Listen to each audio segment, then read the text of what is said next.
Ишкерлер үчүн товарды экспорттоодо маркалоо жана таңгактоо башкы көйгөйлөрдүн бири. Айрым учурда товарлардын маркалоосу жараксыз деп сатууда бир топ кыйынчылык жаралат. Ал эми экспорт кербени продукция өндүрүү жана аны өлкөдөн сырткары экспорттоо, инвестиция тартуу багытында ишкерлер үчүн чоң аянтча түзө алды. Көп эле тармактардын ичинде азыркы маалда жумуштар жакшы жүрүп атат. Ишкерлер экспортко чыгуу жолдору менен кененирээк таанышып келатат. Анткени бул биздин иш-чара биринчи эле жыл болуп жаткан жок. Бул иш-чарабыз уже 3-чү жылдан бери болуп келатат. Биз ушул ар бир семинарыбызда, ар бир шаарда, ар бир областта 100дөн ашык ишкерлер менен жолугушууга аракеттенип жатабыз. Анан ушул семинарларыбыздын алкагында биз туура багытты көрсөткөнгө аракет кылып жатабыз.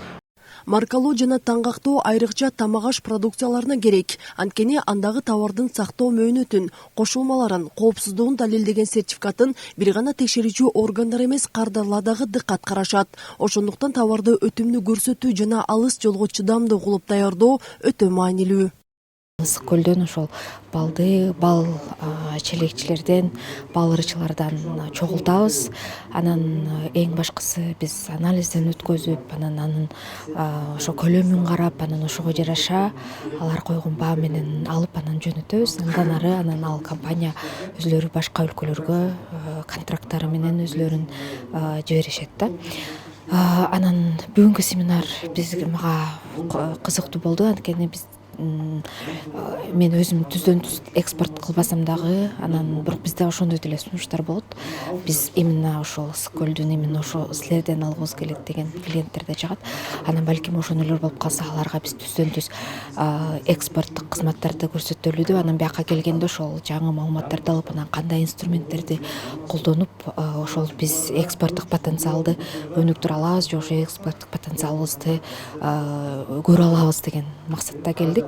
Саруу айылынын тургуну Жибекгүл Аккунова кол өнөрчүлөрдүн чакан тобун түзүп, иштеп келе жатканына 3 жылдын жүзү болду. Жаамат менен жасаган шырдак килемчелерин, оюнчуктарын сатууда бир топ эле убайымга түшөт. Анткени уздардын кол эмгектери даяр болгон соң кайда сатып, кайсындан баштаарын билишчү эмес.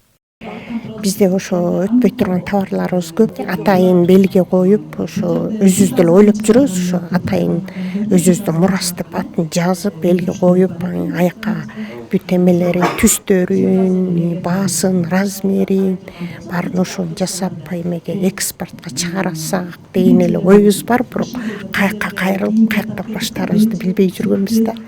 Анан бүгүн буюрса ошо ишибиз ишке ашат, оюбуз ишке ашат деп ойлоп атам.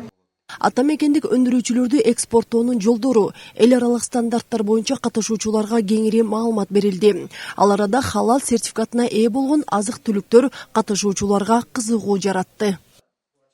Азыркы убакта бизде халалды как реклама катары колдонуп көнүп келип жатабыз. Ошону кандай туура продукцияны кандай туура маркировкалоосун, кандай процедурадан өткөндөн кийин халал сертификатын ала алат. Жана ошондой эле ГМО, без ГМО деген белгилерди дагы биз коюп көрүп келебиз.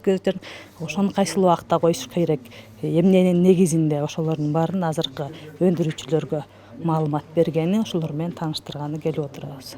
Иш-чарада аймактын экспорттук мүмкүнчүлүктөрү талкууланып, ишкерлерге тышкы рынокко чыгуу, стандарттар, логистика жана экспортту каржылоо боюнча маалымат жана кеңештер берилди. Өнөктүк өлкөнүн башка областтарына дагы уланат.